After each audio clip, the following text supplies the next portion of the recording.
So I just got done watching the Larry Sinclair interview with Tucker Carlson, and I have one question for Barack Obama. Um, are you gay? Like, are you gay? Like, I want to know, like, why are you gay? Like, I want to know, Barack Obama, because, like, something about this just, it makes sense. But I have a lot of questions, like, I just, it's a very interesting story to me. Like, it's a very interesting interview that I just watched, and it just makes sense to me. So we're gonna get into that and really dissect that. I have a lot of thoughts right now in my brain that I just need to get off my chest. So let's get started. All right. First of all, I just want to go over like Larry Sinclair's character in the interview. I'm sorry, but like, I'm really good at knowing if a person's a liar. I'm really good at knowing if someone's a liar. I'm really good at like, having great discernment on a person's character. I've always had that good discernment ever since I was a young boy.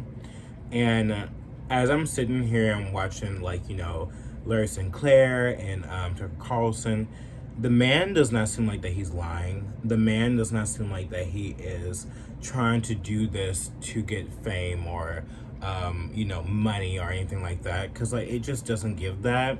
Especially like even before like Barack Obama was running, he claimed that like he literally went and had like what was it, like a national press conference about this. On November 5th, 1999, I hired the services of Five Star Limousine. Excuse me. I had hired them both for November 5th and November 6th of 1999. On November 6, 1999, I asked the limo driver, whose name I now reveal for the first time, Jagir Paramit Mutani, if he knew anyone who would like to socialize and show me Chicago. Mr. Mutani understood that I was looking for someone who knew Chicago and would enjoy socializing. Mr. Mutani said he knew someone who was a friend of his. On November 6, 1999, after picking me up at the hotel in Gurnee, and this is significant, Mr. Mutani used his cell phone to make a call. That call was made to then Illinois State Senator Barack Obama to set up an introduction between myself and Senator Obama. And he spoke about everything, every single thing, even about himself. Like, he's not a perfect human being. And even spoken out against Barack Obama and him lying on his campaign trail and saying how much like he's a good guy and stuff like that, when in actuality he's probably like a gay that likes to smoke crack. And as I'm sitting here and listening to his story, I just really feel like this man is not lying. I don't, especially if he was on the money doing this, like on the money doing this right at the time when he was doing his campaign trail, Barack Obama was, and watching him lie on TV, it does not make me feel like that he's a liar. It just does not. But here's the story though. I don't know if you guys have went over there and watched it, but like the story is that like Larry Sinclair, he went to Chicago. I mean, I feel like back in 1999, like that was probably like the hub of the gays. Like honestly, like I feel like Chicago is like very, very that. It is kind of very that. Like there's a lot of gays in Chicago ever since I've been there. I was looking, I was like, wow, there's a lot of gays in Chicago actually. It gives very much that, and it seems like back in the day, like a lot of gays and like even trans women and men. Well, I don't think there was a lot of trans men, but like whatever, like they would go to different states to have fun and get some, like, you know what I mean? Like I just feel like that. Like I used to listen to like T.S. Madison and how like when she was a hooker, she would go to different hubs in states like Chicago, LA, like many different areas to like have fun, but also like get money because she was a hooker and stuff like that. So it kind of gave me that vibe of what Larry Sinclair was talking about. So anyways, he talked about that, and he like, I guess he had like this limo. He was driving in this limo, well not driving, but riding in this limo, and he was asking this limo service guy or whatever like that, does he know anywhere or anywhere in the city that he can have fun and stuff like that.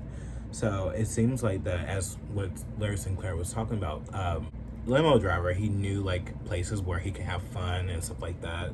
And so, I guess he went and got this guy. This is all alleged, basically. I don't know really the truth, and to be honest, I don't know.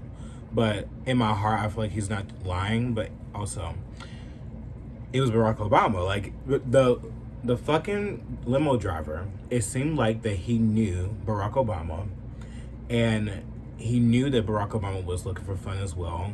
And especially during that time, it says that like there were some issues going on with Barack Obama and his current, marriage and stuff like that.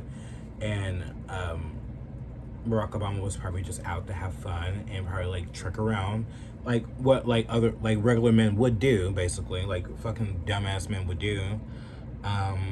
And Larry Sinclair was the guy that he, had fun with. So they went to a bar and stuff like that. They was talking about having coke, like having sex in the back of the fucking limo, and listening to how he talks about Obama and how like calm and collected he was under like being high and very controlled person. He seems like he was like it was like a game to him to like basically fuck around with Larry Sinclair. It's no different to how he is now, like how he's very controlled, he's very calculated, he's very smart in what he wants, and like I feel like that he was playing that game all that time. And the reason why I feel like a lot of people don't think this is probably gonna be important to talk about, but it's like the reason why I feel like it is so important now than ever that we know who exactly our candidates are. Like I feel like that's why everyone's so skeptical about Vivek, because they want to know who you are. They don't want to have like some bastard in the Oval Office, and he's claiming that he's going to change our country, and then he doesn't do shit but take us down the communist route, like, you know what I mean, and fuck up our economy more. So I feel like everyone doesn't want to have those mistakes. Like, duh, like no one wants to have those fucking mistakes. So it would make sense that like someone like Barack Obama, we all praise him for being like the first black president, and I think that that's something that the DNC, the Democratic Party, probably wanted is that, because they won't it's all a plan. Like it's all a fucking plan, bitch, to get everyone to like so they can win their party.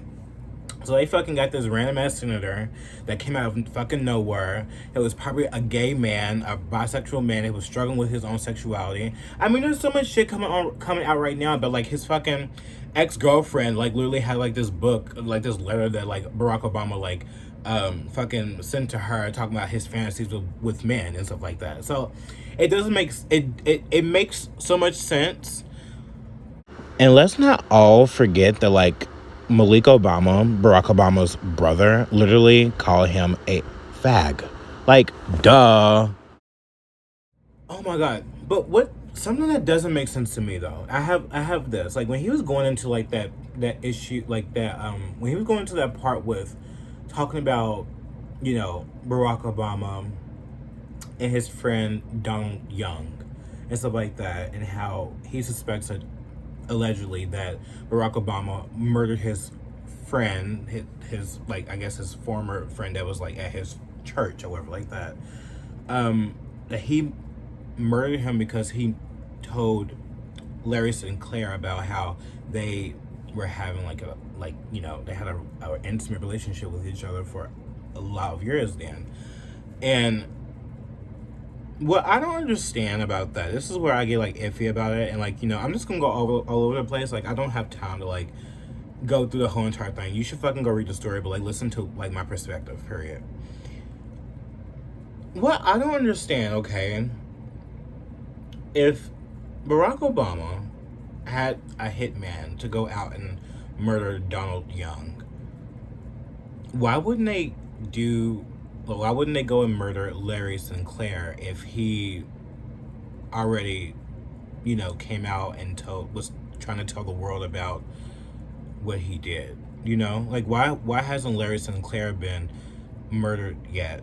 You know, if maybe because he was probably already in power, and maybe Barack Obama already knew that he was going to win regardless, and he just felt like that no one would believe him, especially because like everyone around Larry Sinclair did not believe him. No, the press didn't like really push his story out. No interviewers were even like actually take him. The only conference that the press conference that he had, the national press conference that he had, was, you know, that one that I showed you in this video. But I don't think anyone took it seriously, because I think that they wanted Barack Obama to win, and it's something that he said in the interview that was really like to me, is how they wanted him to win so race relations in this country would divide us more. Obama is hell-bent. I had made a statement during that press conference that I felt that Barack Obama being elected was going to push race relations in this country backwards 50 years. I am absolutely positive I was Yes, I think you've been vindicated on that. because race relations in this country has not only gotten pushed back, but everything's about race now. Everything is about victimization now. It's interesting though. Yeah, he's obviously a race hater. And there's a lot of things that I don't know about Barack Obama at all, because when he was running, I was probably like 7 years old, like 2008. I was very young. I did not know anything about politics, probably around until 2016. That's when I started to get more into politics. And I don't know. There's something about that whole entire thing that just makes me be like, wow. I mean, look at the divide now. Look at what's going on now. Look at BLM. Look at what Barack Obama, he celebrates as, Black Lives Matter. They all donated to Black Lives Matter to destroy this country even more, to divide this country even more. Because when you divide people in your own country, you have people that are in the higher ups. They have the power to, control you. And then another thing too about when I think about all of this and looking at their kids. Y'all know Sasha, right? Y'all know Barack Obama's daughter. I was looking at Sasha today on Twitter, and looking at how she is and the way she looks, her smoking cigarettes and her belly out. She looks like a fucking tramp. She looks like a whore. She doesn't even look like the daughter of a former president like Barack Obama and Michelle Obama. Like, why would they let their daughter go out and look like that? I don't know. I feel like even Trump, his kids have a better way of carrying themselves than the Barack Obama's children. And something about that, it really gives me that vibe that there's something really wrong inside of that their happy marriage they seem to have, almost like Gabrielle Union and her husband. It gives me that same vibe, and I don't know, bitch. It just, something about Barack Obama, it doesn't pass the sniff test. It just doesn't. And it makes me want to go even more deeper. I mean, look at what happened with his chef. They claimed that it was an accident, but okay, his chef had a wife, whatever, like that. But couldn't his chef also be gay as well? Couldn't his chef already had some kind of affair with Barack Obama, and he was probably gonna come out and tell on Barack Obama about how him and his chef was probably having sex and stuff like that? We don't fucking know, bitch. It could be anything. But what really strikes me the most and make me feel like Larry Sinclair is telling the truth is when he brought up how Barack Obama told him that he was having issues with his marriage and he just wants to have fun. And fast forward to now, and a couple months ago, they was talking about how they was having issues with their marriage. Bitch, something ain't right, bitch. Something's not right. Something's not right. I don't know what to believe, but what I do believe is Larry Sinclair, in my opinion. I do believe him. I do. I mean, Joan Rivers has to be fucking rolling her fucking grave right now.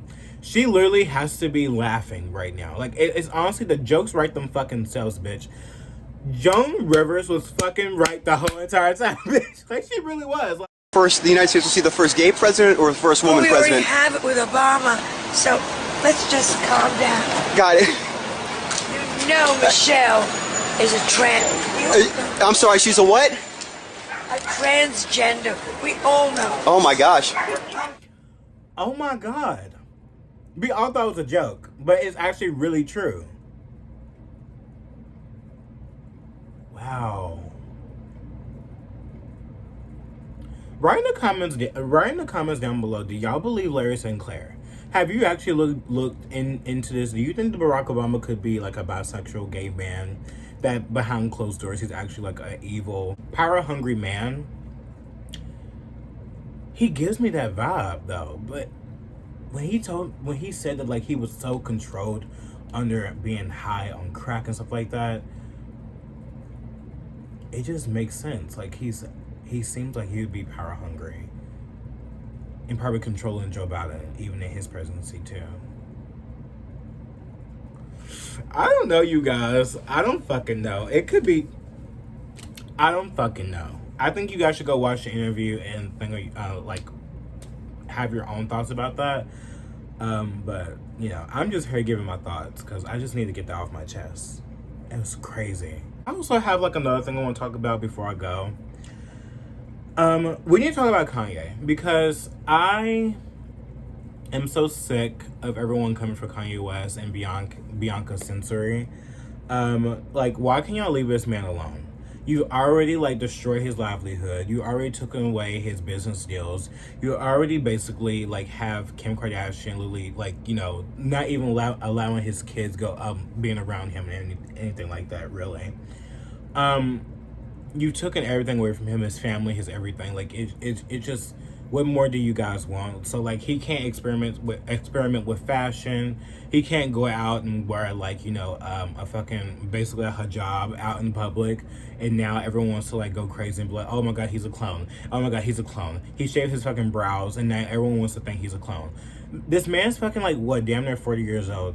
Black cracks sometimes, okay? Just play.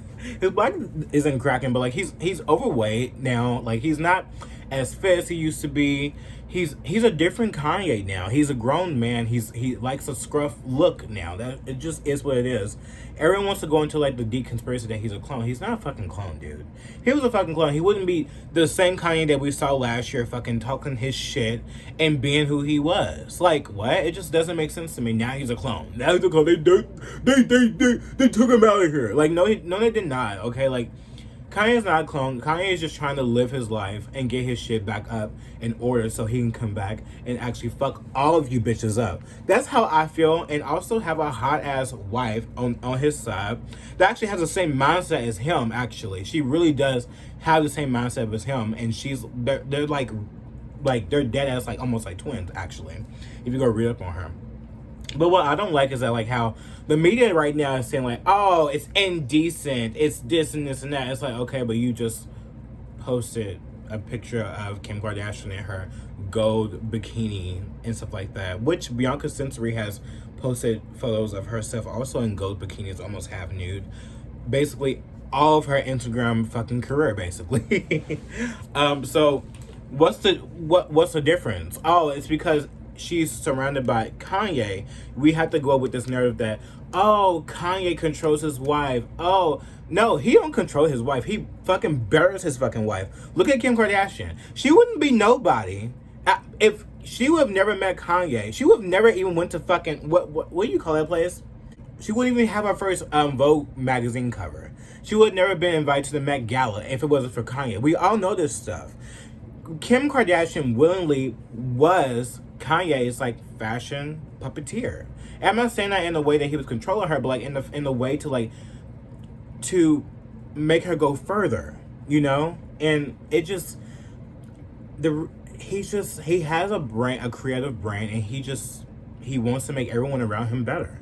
That's just how I see him. People out there can say all they want about him, stuff like that, but to me, I think that he is also doing a campaign trail for his, like, for Yeezy as well, like he did with Kim. But he's also, like, giving, like, the vibe of, like, what's this new season going to be about. And I think Bianca's also involved in that. But people don't like these outfits because, you know, they don't like Kanye. They don't like what he said last year. And that's the only reason why they're going after him. They don't really care about what she wears. You think they really care about what she fucking wears? The media can fucking praise Little's fat ass all day long with her nude photo shoot and stuff like that. But now we want to talk about a hot girl on the boat. Literally, what? Because she's wearing like a nude spandex with the leggings and the top. Everybody wants to go off about that. Like, please. I'm just so sick of, like, the hypocrisy of it all when it comes to Kanye, because it's not even about that. It's about what he said in the past, last year, when he was coming for the higher ups and coming for, like, you know, exposing the fucking industry for how it really fucking is. Talking about how freedom of speech is, they're not allowing us to speak how we want to speak, basically. So that's just how I feel about that. Everyone else's takes on Kanye right now sucks ass, and no one gets it. Everyone is so dumb. They don't realize the only reason why they're coming for him is simply because he exposed the fucking media and exposed who fucking controls it. That's the reason why. So I'm sick of, like, the hypocrisy of it all, and I'm so sick of people being dumb. That's just how I feel. And no, she was not giving him any type of fellatio on the fucking boat. He was holding her head and his pants fell down. That's what I saw. If you even look at, like, in that same position where he had her head, like he was holding her head or whatever like that, while he was sitting on top of the boat and she was sitting down in the seat, you can tell from, like, the front of the camera that, like, you know, there was no fellatio. Like, there was nothing going on. His pants literally fell the fuck down, bitch. And when she got off the fucking boat, she's wearing a fucking large ass coat. Like, what are you talking about? I don't know. Everyone makes up shit. They just don't like him because of what he said last year, which was very true, very honest about everything he said. Like, I believe everything that he said last year. I should have fucked you, bitch, because it's true. Period. Anyways, that's my TED Talk for today, bitch. Like, I'm done. Y'all are so fucking retarded, and I'm just so done with the clownery of everything and how everyone just, like, goes along with everything the media says, and that, you know, no one actually have any critical thinking skills on these matters at all. And I'm just done. I'm over it. But anyways, I'm done. I'll see you guys in the next video. It was fun sitting here talking about Obama. Like, Obama, are you gay, bitch? Like, I just want to know. But, like, you want to know something? I've always felt like that Barack Obama could, like, you literally suck a golf ball through a straw. Because, like, he just gives me that vibe anyways. So I'm not none the wiser, honestly. Like, it wouldn't put it past me at all. I mean, many men are in relationships with women and they fucking go out and fuck guys and stuff like that, and they have, like, these sexual fantasies. It's true. But anyways, all right, I'm gone. I love you guys.